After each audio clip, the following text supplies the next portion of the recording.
Welcome to Midlife Matters. I'm Marie, and each week I'm joined by my friends Julie and Mindy to talk about all the topics keeping women in the middle years up at night. Join us for today's Unplugged episode where we talk about moving, remote schooling, cooking, home projects, entertainment, and more. There's something for everyone, and we can't wait to share what we've been discovering and learning with listeners. Let's get started. Hi, guys. It's so great to see you. Yeah. Hey, Marie. Hey, Julie. You know, it's been about 3 weeks since we've talked, so we thought maybe in quotes, an unplugged episode might be fun for listeners today. I love it. All about the unplugged version. This is great. Yes, listeners, the last time we went a few weeks without talking, Mindy sprung on us that she was moving from Pennsylvania to Tennessee. So that was some big news that we hadn't even been expecting. So Mindy, I want to know, what news do you have for us today? Oh my gosh. Since the time we've last talked, my family has, by way of Orlando, Florida, Destin, Florida, Atlanta, Georgia, we've made our way to Knoxville. Mm-hmm. And basically we were looking for time to kill. Our house sold so quickly. And we had about 2.5 weeks before we could get in our rental. So we thought, well, what should we do? Hey, let's go to Florida. So it was nice, almost like we hit the reset button. You know, being able to be there, just have rest, good time, good food. And now that we're back in Knoxville, we have successfully gotten all of our household goods moved in. That's a big accomplishment. I'm telling you what. Bryce and I know how to move. I was going to say, I'm looking at things hanging on the walls. Yes. So, yes. You move fast. We have to start living right away. And so that's always been our motto, is just work really hard and get it in. We don't want to look at boxes, so we really do try to unpack quickly, get things settled quickly. And, the best part is our precious little rental home is just the sweetest thing. So less is more in this house, and decorating has been very different. And I'll talk about them more later. But we've had friends already stop by. Oh, great. It's been just the coolest thing in this journey. Like, we've had friends come by before I had a washer and dryer. My friend Charlotte brought my folded laundry over, which was perfect. I was like, okay, this is awesome. I had 2 other friends stop by with homemade baked goods and flowers, and it's been so sweet. I already feel like this little place is home, and we've only been here, a week and a half in this house. Oh, that's awesome. Well, it sounds like everything's been a whirlwind, but it's touching down in a good spot. Praise the Lord. Amen. Yes. So nice to be moving to a place that you already have friends. Yes, it really is. It was like, everywhere we go, we see somebody that we know. My boys still have friends. We have friends. It's like we just picked right back up. Mm-hmm. We're very thankful for that. Oh, that's great. That's really good. Well, maybe we can put some pictures of your new little sweet place on our Instagram this week, and people can check it out. It's a smaller home, and we've downsized by half the amount of square footage. Oh, wow. This is actually a really neat project for me because I've always wanted a smaller house, and I'm very excited about making it work. But I am realizing our furniture is somewhat big, and things don't quite hold as much furniture as I thought. And I have been taking things out of rooms as fast as I bring things in. So I think this will be a fun episode for us later to talk about downsizing and decorating in smaller spaces, and, how to do it well, how to function with less and make furniture pieces do double duty, when you're looking at a smaller space. It's been fun. Oh, good. Well, that's great. And Julie, I know that you've been traveling. Where did you go? Yeah, this was our 2 weeks that we were supposed to have been in Scotland. And we held out as long as we could, and then finally surrendered that, okay, we're not going. They don't want us. So we were going with another family. So we had spent months getting together over dinner, planning for our Scotland trip. And when we decided we weren't going, we met one night over like a Zoom call and planned this whole trip. Oh, that's great. Like in a couple of hours. So we ended up going to Jackson Hole, Wyoming, and visiting the Grand Teton National Park. And then we drove to Montana and visited Glacier National Park. Oh, and your pictures are gorgeous. Yeah, they are. I think it's the prettiest amazing. 2 parks that we've been to so far. Glacier, especially. Mm-hmm. So, Julie, I know a lot of people are probably thinking, wow, she must have gone on a plane and like stayed in a hotel or an Airbnb or rented a car. Like, what is it like for people that are wondering, how safe is it to travel? Like, how did you feel safe? I really did feel safe. I have flown, twice this summer, and then we took a driving vacation earlier in the summer. So we've stayed in hotels, we've stayed in Airbnbs, we've rented cars. Mm-hmm. So we've kind of done a little bit of everything. And we have felt like it was a really good time to travel because things aren't as crowded. You don't go to a national park like Glacier unless you planned a year in advance normally. Mm. And so we were able to go last minute, and, not everything was open, but it was a trade-off for the lower crowds and the availability of it all. So to us, it was worth it.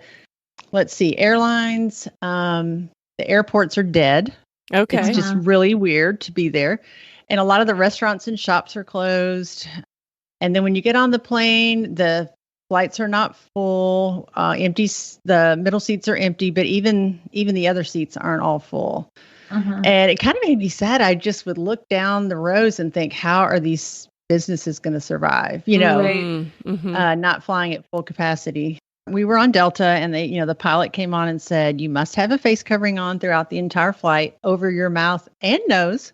And he came on several times to remind people of that. And, everybody seemed very compliant. It seemed very safe. They only offer you a tiny little bottle of water and a snack, and you can take your mask off then, but then it has to go right back on. So for the most part, I felt really safe doing that. And then we stayed in an Airbnb, so we cooked most of our meals in the house. So it kind of felt like being at home anyway. And then the meals that we did eat out, because the weather was so nice, it was in the 50s to 70s. So we chose to eat outside anyway, So I think it was a lot different than the things that we would do here. We were hiking, which to me is the perfect social distancing vacation. Right. And I was surprised. I would say maybe 75 to 80% of the hikers were hiking in mask. Oh, wow. Which really shocked me because I couldn't do that. Right. So I ended up I'll wear a little bandana when I hike anyway. So I ended up just pulling that up if we were in a crowd or passing people really closely or wanting to talk to people or whatever. I just couldn't keep it on the whole time. Just too hard to breathe. But we did a rafting trip, and they just put our family in one end and another couple in the other end of the boat. And they said, you don't have to have your mask on. We're outside. Right. Some of us went horseback riding. They did a special private ride just for the family, Oh, wow. So people are wanting to accommodate you. And so, they are. They're trying to make it work. Right. Oh, that's good. That's really good to hear. Been really good. And one of the things about the national parks is at the trailheads, the parking lots are usually very small. And so they fill up. But during a normal season, they have shuttles that run. So you could just park your car outside the park and they would take you wherever you wanted to go. Well, those shuttles aren't working this year. So when you get to a trailhead, the parking lot is overflowing. And if you can't park your car, you can't visit the park. And so they seem crowded, but you think about how many more people would be there if that parking lot was full and people were being shuttled in. It would be a limitless amount of people, but now at least it's limited to the parking lot. So we found that they filled up early in the morning.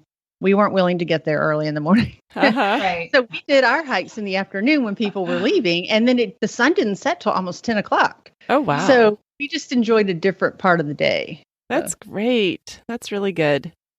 All right, Marie, let's go. I know. I'm dying to hear Marie. what's going on with you, Marie. Tell us. You've been schooling. Yes. All right. So in Tennessee, at least in my county, we went back last Friday and we went back remote. And I'll just be honest with listeners, I am not happy that my kids have gone back remote. I have a senior and 2 juniors. I sort of feel like at this point in their school career, this is not the time for them to be guinea pigs with something new. Like Right. I've heard some parents of younger kids say, oh, it's not going to matter. It all evens out, even if they miss this whole year. That is just not true for high schoolers. This is the Right. time for them to learn these things, and there is Mhm. no catching up later. Mhm. And Mhm. so I feel disappointed that they are remote. They are supposedly remote for 2 weeks, but the general consensus and rumors are is that we're going to continue as remote for a while. So that has been discouraging to me, because I really want to see my kids get a good education their last 2 years, and it weighs on my mind. So Right. I know it does. yeah. Right. And, it's happening for college students too. Like I had a friend on Mhm. Facebook post that her school just all of a sudden went online and he was supposed to move in 2 weeks. Like, I just feel like these are years that these kids are never going to get back. And I don't Right. feel like this remote education has been, this is really the first year our county's ever tried it. So it's not a proven method of educating. And it's certainly not going to educate every child at the level they would have been educated in person. So Right. it weighs on parents' minds. So Mhm. listeners, I don't know what your schooling looks like, but just know that if you are feeling, a little bit unhappy, know that you're not alone. Mhm. Yeah. And that I'm trying to make the best of it. But it is also discouraging for me when I see on Facebook that all these private schools are going back. The kids are posting in their uniforms, they're going back. And so I feel a little bit of if it was private dollars, we'd make it work. But because it's public dollars, we won't. And Right. that I feel like weighs on my mind too. Yeah, Right. I talked with a mom yesterday. She has young children, kindergarten through maybe fourth grade. Mm-hmm. And she's working, her husband's working at home and trying to maintain all these Zoom calls for a kindergartner. Like, how does a kindergartner learn online? Right. And she Right. said, it's just heartbreaking, even though he does have the time to make it up. There's just a whole different issue. Like, this is kindergarten. It's supposed to be, Mhm. he was so excited about learning and starting, and just a big disappointment and the stress of it all. Like, I really feel for those that have to work and have young kids that can't manage that on their own. Mm-hmm. Right. And she said, I cry about something every single day. I just thought, Yes. oh, that's just so sad. Yeah. It Yeah. is. It's a huge stressor on families. And, whether we need to do it or not is a separate issue. The fact is we're put in this Yeah. situation, and it is a huge stress on families trying to even just to get your Wi-Fi set up to a level where you can have 3 or 4 or 5 people on at one time and even see Right. the teacher. Mhm. Even that is a stressor on a daily basis. This morning, I had 2 of my kids run to me. My class starts in a few minutes and the Wi-Fi isn't working. Like, it's just Right. on a daily basis that it's a struggle. Mhm. Right. I'll say we were on a Zoom call with Jacob's counselor. He starts high school this year, and the Zoom call wouldn't even work. Mm-hmm. And so we ended up having to call the high school and say, hey, we're trying to get a hold of his counselor. And we had to do it by phone. And I thought, we can't even talk about the schedule over a Zoom I call. know. And it was her Wi-Fi. Like, it was the counselor's Wi-Fi that wasn't working. Sure. I Yeah. mean, there's just so many things to overcome, and then things change all the time. Like, I know here in our county, we had the option of going virtual or going in person. However, I think that even if you're going in person, they're giving every student a Chromebook. So Mhm. they're already preparing for them to come home. And so we're kind of like, yeah, you're going to start in person, but maybe next, a week later, you'll be right back at home. And I just Right. feel like that's going to be the whole year. And yeah, I'm concerned about it too. Mhm. Yeah, that's what I am concerned about with my youngest son. He is in college at Lipscomb University, and they are meeting in person, supposedly. Right. Belmont, which is not 10 minutes down the road, is meeting online. Okay. And I'm like, how can they choose such different paths being so close? Right. Kind of makes me think Belmont's just going to watch and see what happens at Lipscomb. Sure. Yeah. That is a great fear, because not only do they not learn as well, but we're paying a lot of money for that, and it won't be reduced, Mhm. True, Julie. It's true.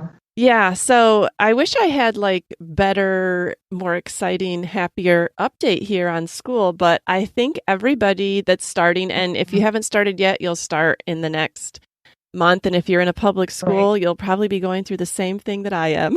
Yes. Yep. Absolutely. Yeah. But we also, in this Unplugged episode, we wanted to talk about some of the things that just we've been doing or thinking about in quarantine. And I don't even know if we can really call it quarantine anymore. I think this is just like in Corona life, I guess. It's life. Yes. Yeah. But, I have never, ever cooked so much. I say that. I mean, I guess I've been cooking now for 26 years of marriage, but like, I don't understand how many more meals I can possibly come up with. So I want to know, guys, do you have anything you can send my way? Well, I keep going to Costco to see, well, what are you guys doing? Because they constantly will seem to add like a new meal or a new like meal prep something. And so Costco is kind of my go-to thing because I have cooked out of so many different various kitchens in the past month. Oh, yes. It's not even funny. Okay. So I'm looking for easy meals. We have done every kind of sandwich, Marie, hot or cold, breakfast or, not. And then Costco, though, is my other thing because, like, I had to go without dishes for a little while. And so I was like, I don't even have a baking sheet to put this on, or I don't have, you know what I mean?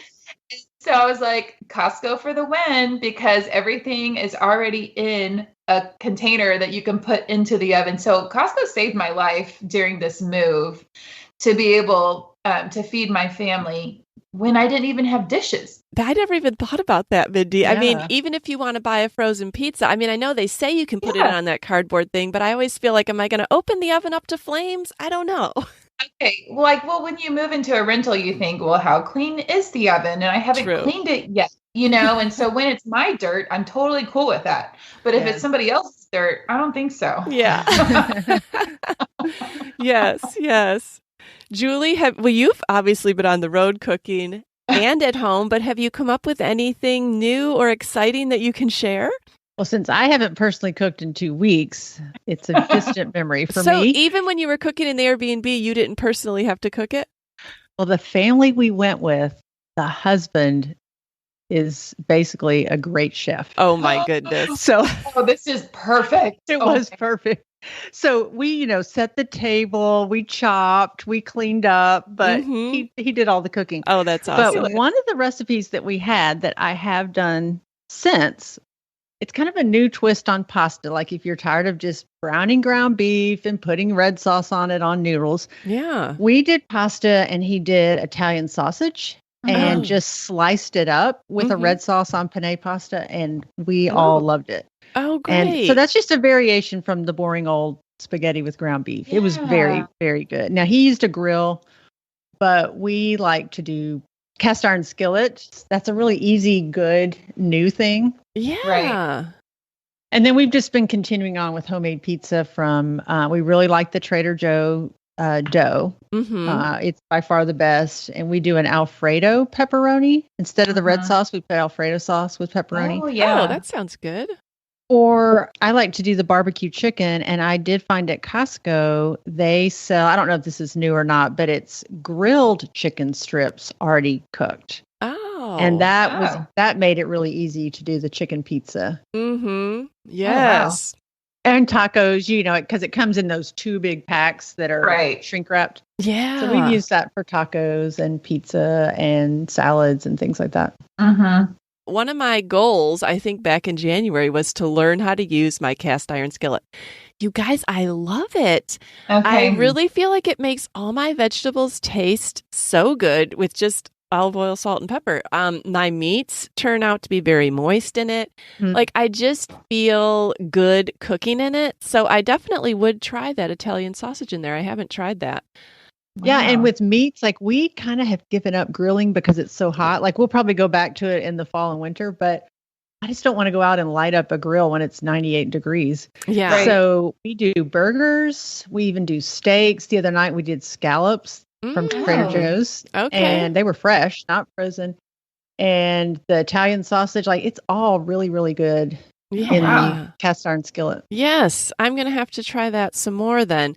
One recipe I found, I always have tried to find something to do with my Instant Pot. It's one of those, appliances I bought, but then I have to make myself use.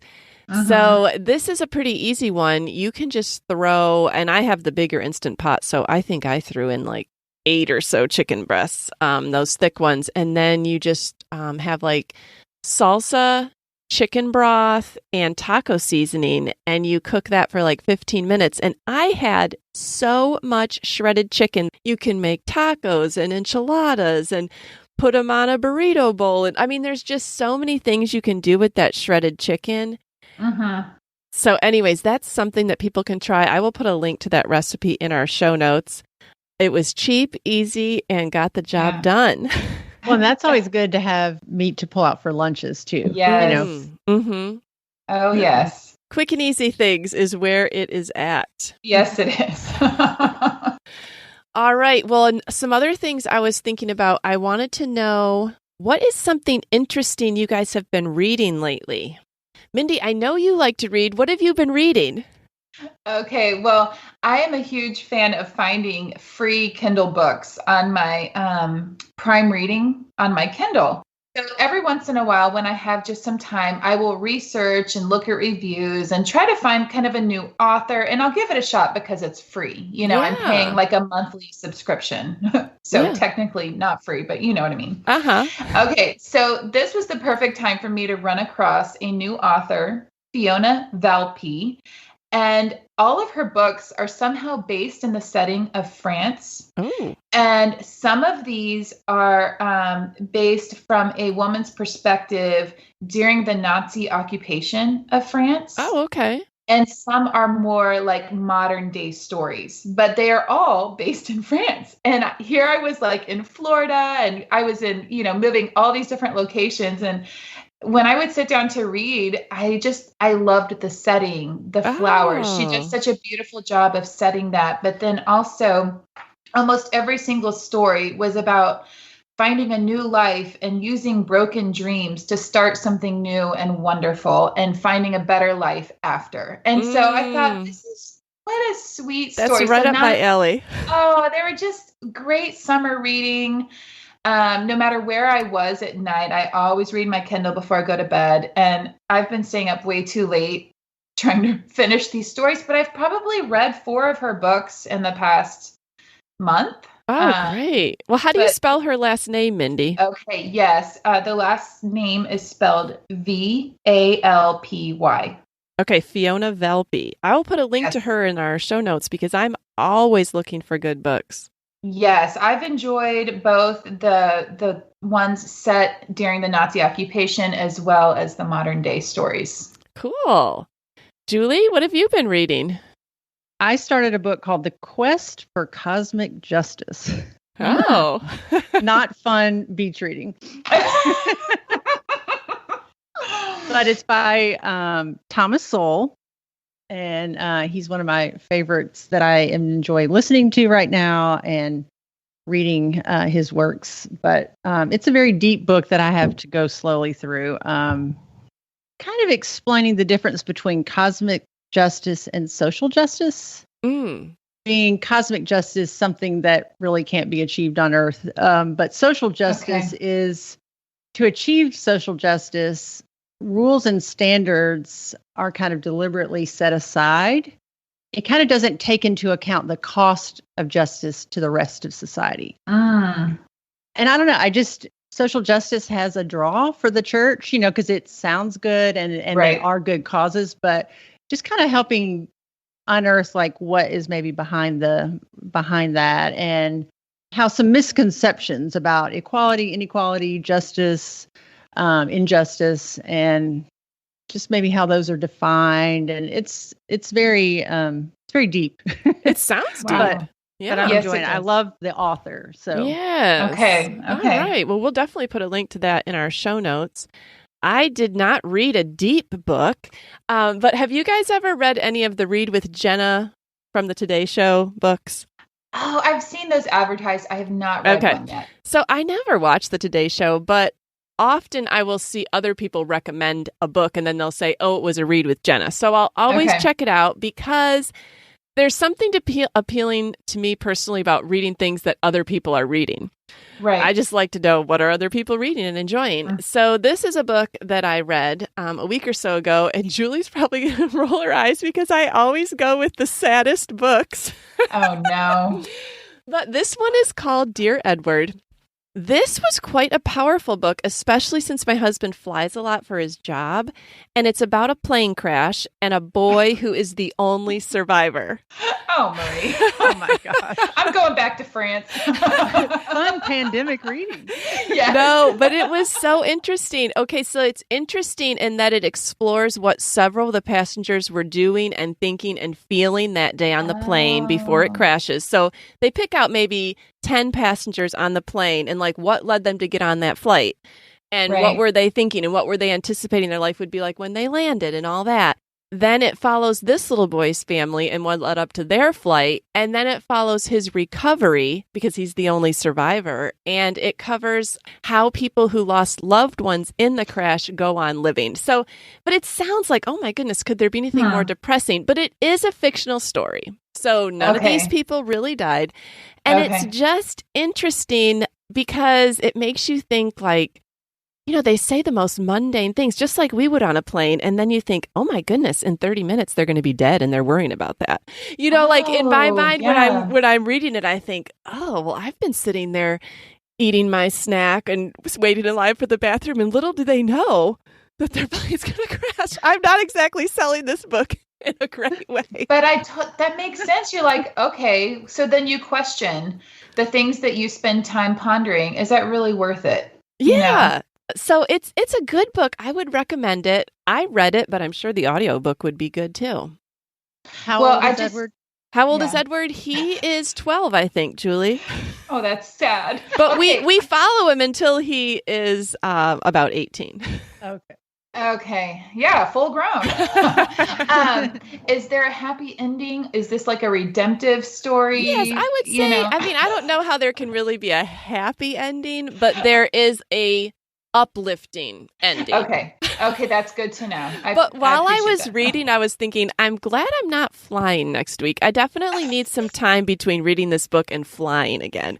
Just for the whole, I already don't really like being up there in the air. And then when you read about the mistake the pilot made and what led to the crash, you're like, okay, I really don't want to get on a plane now for a while. Oh my goodness. So anyways, if you're not flying anytime soon, pick up Dear Edward.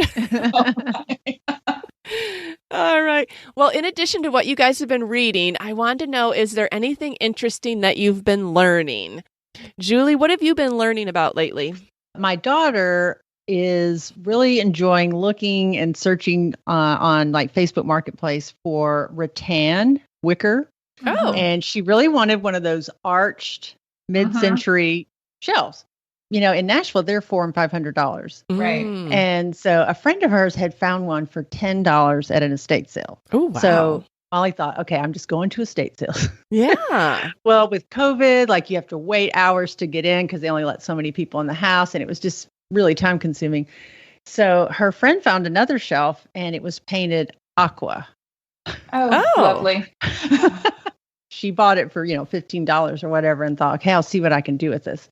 So this friend painted it a brown that was, exactly matched wicker color. Sure. And it looks amazing. Like it looks just like the original. Now she says in person it doesn't look quite as good, but from pictures, I couldn't tell that it wasn't natural wicker.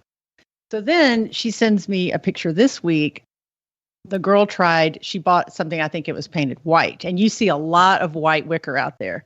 Right. Yeah. And she had stripped it with this spray citrus stripper and then just literally like washed it off. And it was back to its natural wicker state.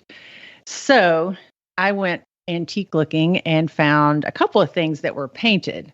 And I'm going to try it myself just to see. Wow. If I could kind of flip it, Sure. If I could get this for $50, could I sell it for $100 or whatever? Sure. Just for a project because it's so much prettier in its natural state. That's really popular right now. Right. Kind of that boho look, Yeah, that's How really fun. cool. I would love to see some pictures of the things that you do.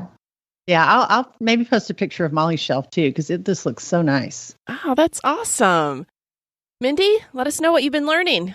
Oh, wow. Well, I kind of mentioned it earlier. The house we moved from was quite large, and it was only 6 years old when we bought it. Okay, so we have just moved into a rental that's half the size and was the grandparents' house of the lady that owns it. Her grandpa built the house. He was a brick mason, and it's a brick ranch style home. And it literally, we found a water spigot that's in the yard, like the pump. There's a clothesline out back. It is the most charming little place.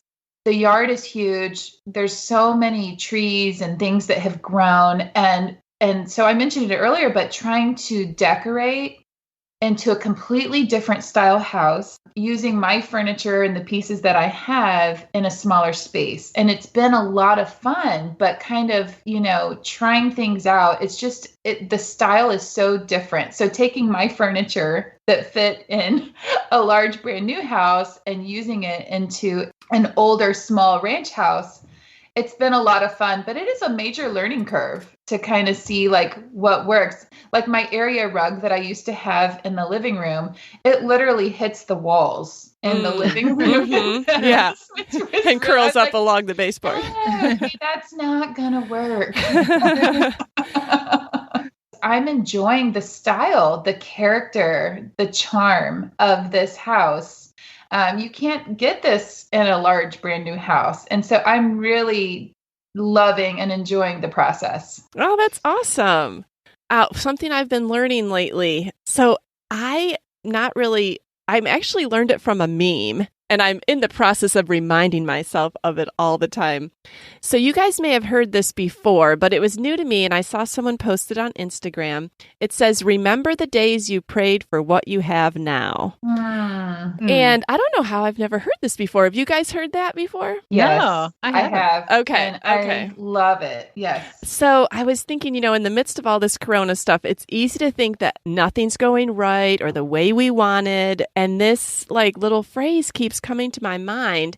My husband and I, we were out by ourselves the other night, and we were driving in our minivan, and it just kind of crossed my mind. I thought, we bought this brand new 2007 Honda Odyssey on the last day of the year in 2007 because we wanted to get when they're clearing out the models. And I remember we had 5 little kids at the time. And I remember it was such a big purchase, and we'd really thought about it for a long time. And I thought, if it just can last 10 years. If it just lasts 10 years, I'll be happy. I'll feel like it was a good purchase. God, could you just have it last 10 years? Well, of course, it's 2020 now. We're still driving it. It runs great. It only has 180,000 miles on it. And I just thought, I did pray about that. And now here it is 13 years later, and I'm still driving this van. I need to remember that, acknowledge that. And then another little one that came to my mind, I mean, several have, but I want to share with listeners is homeschooling. So I have tried homeschooling twice in my parenting career. I always appreciate the extra time with my kids, but I am just not a teacher. And I always thought, homeschooling would be good maybe if my kids learned from someone else, but they were just at home. Well, fast forward 2020, and that's kind of what is happening. You got your wish. Yeah. All your dreams are coming true, Marie. I know. And when my son was in the kitchen on the first morning of school at 9:55, getting out the chicken from the night before saying, "What's for lunch?"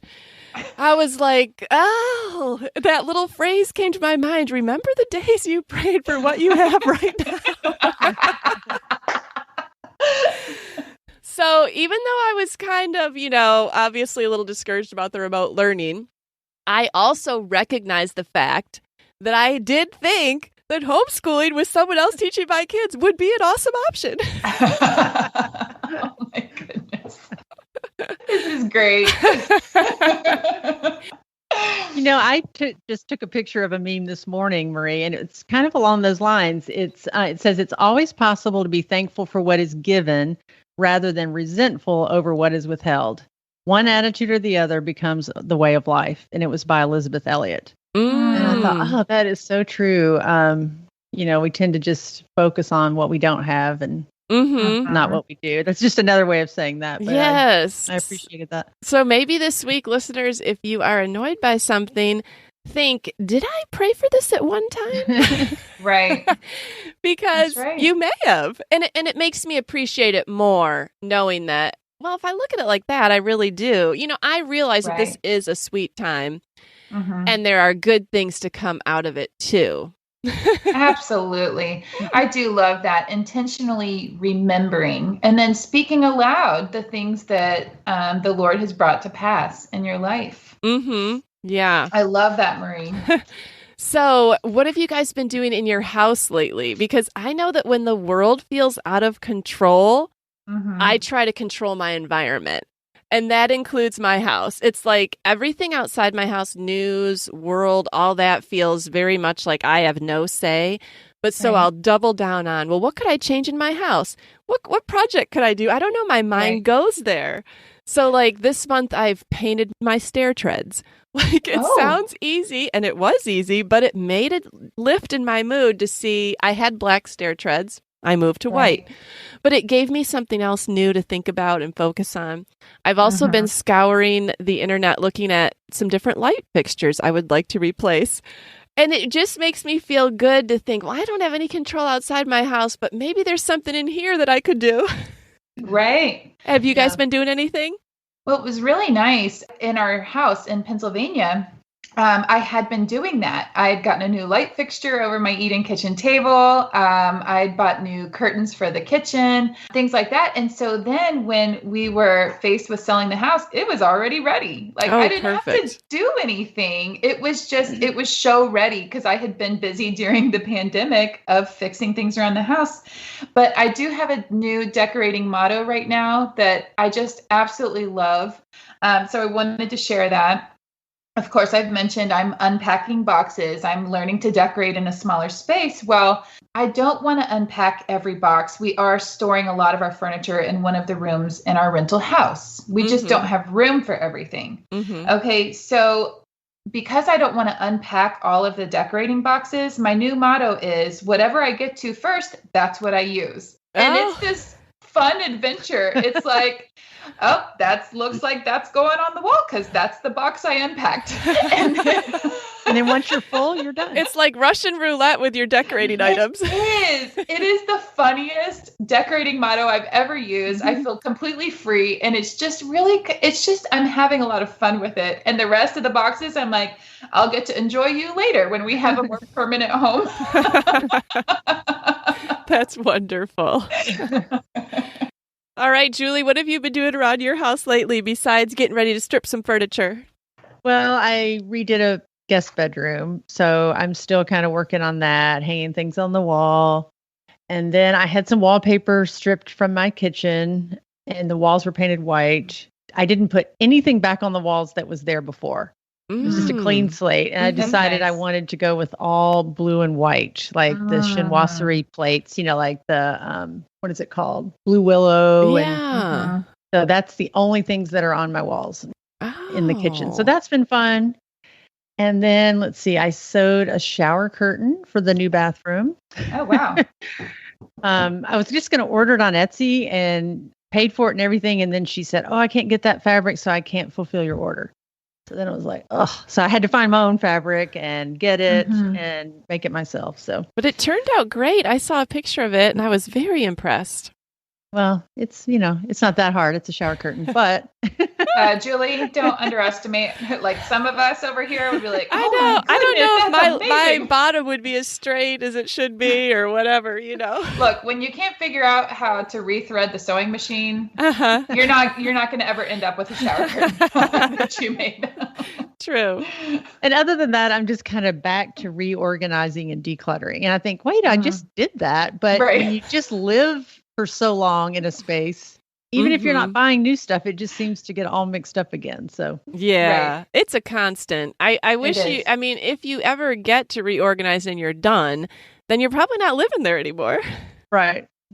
Well, let's talk about what's been bringing us joy lately. Mindy, what's been bringing you joy? All right. This is such an easy answer. Our friends and our church family that we've moved back to, seeing people in every single place we go, any store we go to, we see somebody that we know. My boys have friends. Being in a church building again, we got to actually be in the church 2 weeks ago for the first time. And somebody probably thought something traumatic had happened. I just stood there and I couldn't stop crying. And I'm not a crier. But being in the church, I will never again take for granted being able to be with the body of Christ, worshiping together and opening the word together. There is nothing like it. I've missed it tremendously. So, oh my goodness, the people. If you listen to a couple of podcasts ago, I talked about just how isolated we felt. And so I'm just overflowing with joy and gratitude at the friends and the church right now. Oh, that's super. Yeah. That's great.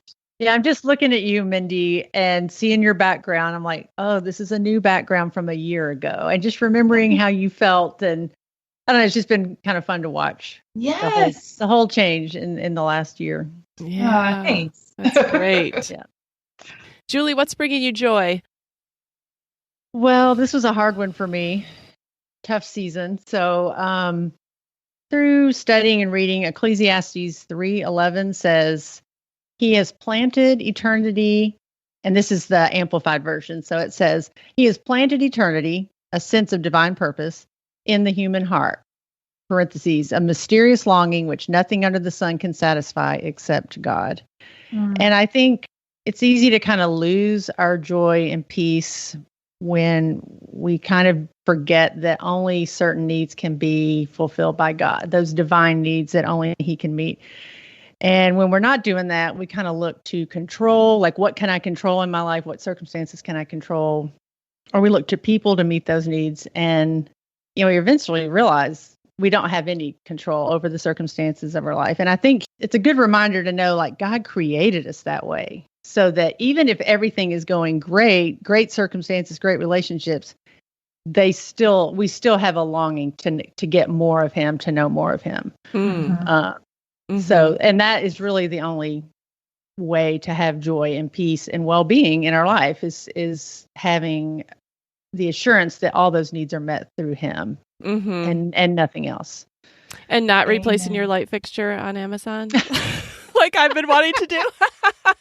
Not hanging blue and white plates on your wall. Right. That just won't cut it forever. Yeah. No, that's true. And that's a good reminder, Julie, for sure. Yeah. Because we do buy the new light fixture and it makes us happy for about 10 minutes. Right. It doesn't satisfy. Yeah. And it's hard to realize that's what you're doing sometimes, Right. Yeah.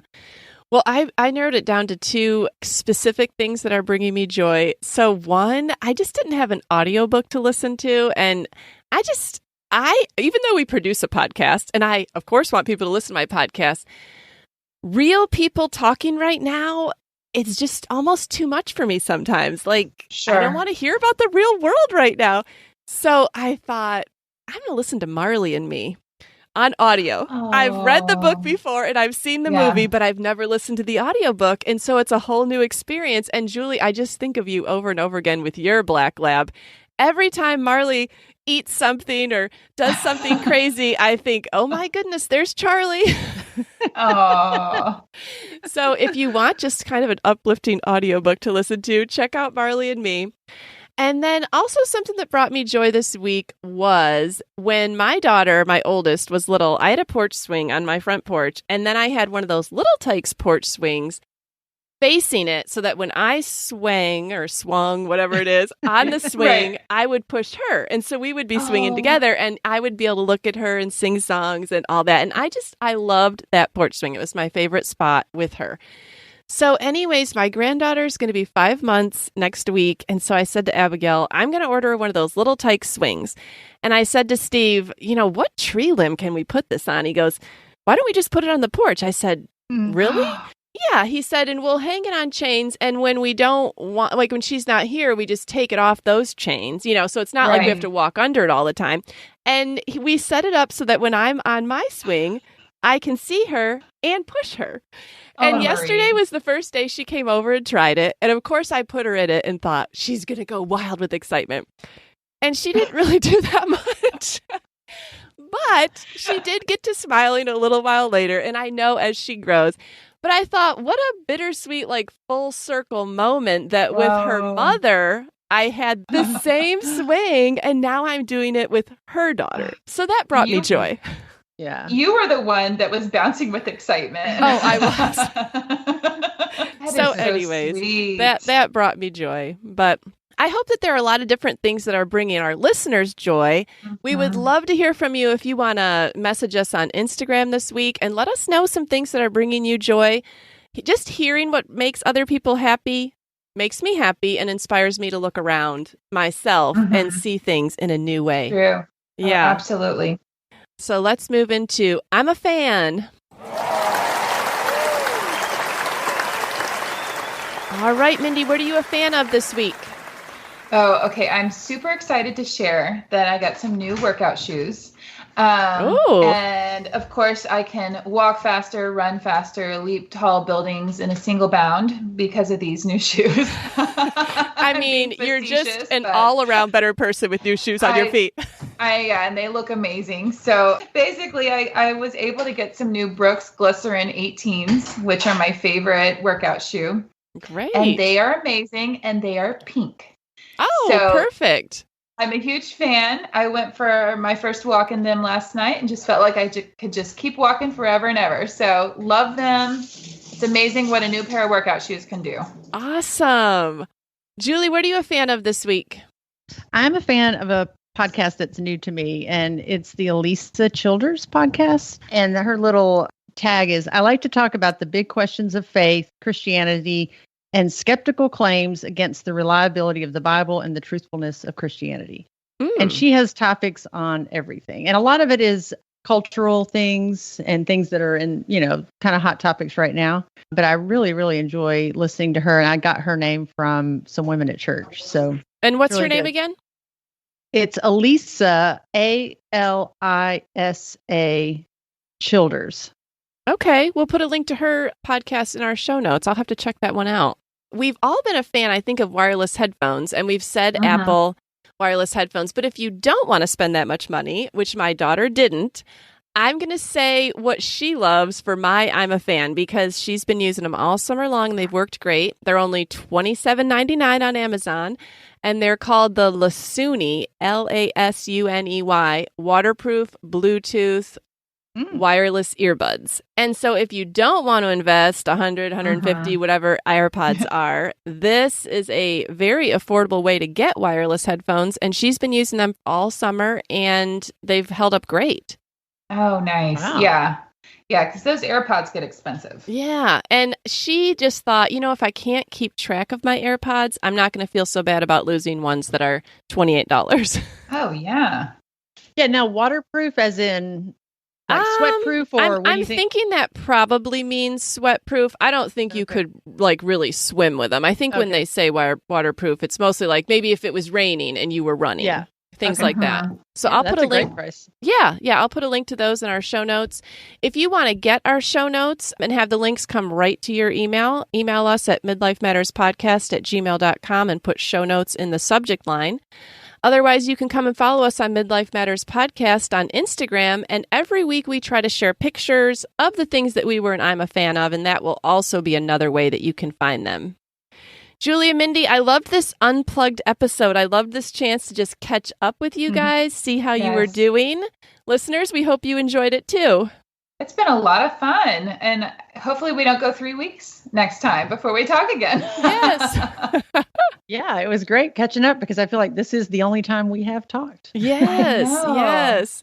All right. Well, we'll see you guys next week. Sounds great. Okay, bye.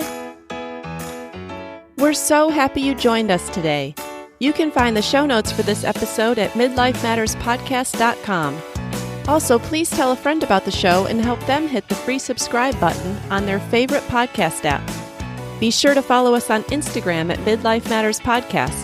That's where we post pictures and stories about all the things we talk about in each episode. Thanks for listening, and we'll see you next week.